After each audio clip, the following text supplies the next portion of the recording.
Samantala, isang nasiraang motorsiklo nasalpok po ng isa pang motorsiklo sa tinaguriang Killer Highway na Commonwealth Avenue sa Quezon City.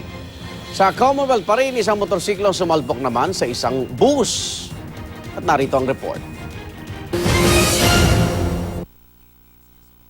Sa kuha ng CCTV sa Commonwealth Avenue, Tandang Sora, Quezon City, makikita ang isang motorsiklo at iba pang sasakyan na naghihintay mag-green ang traffic light. Nang mag-go na, umandar na ang mga kasabayang sasakyan nito. Pero ang motor hindi makaandar dahil nasiraan pala. Hanggang sa sumalpok dito ang isa pang motor. Hindi naman nasaktan ang mga rider ng dalawang sasakyan.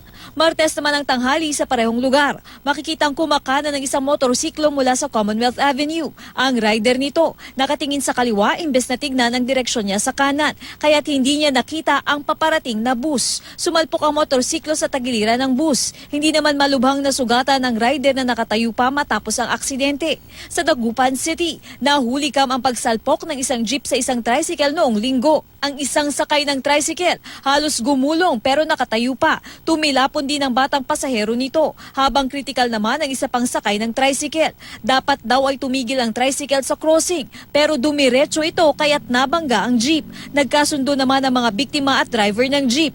Inako naman ng jeepney driver ang gastos sa pagpapagamot sa mga biktima. Para sa unang balita, Katrina Son reporting.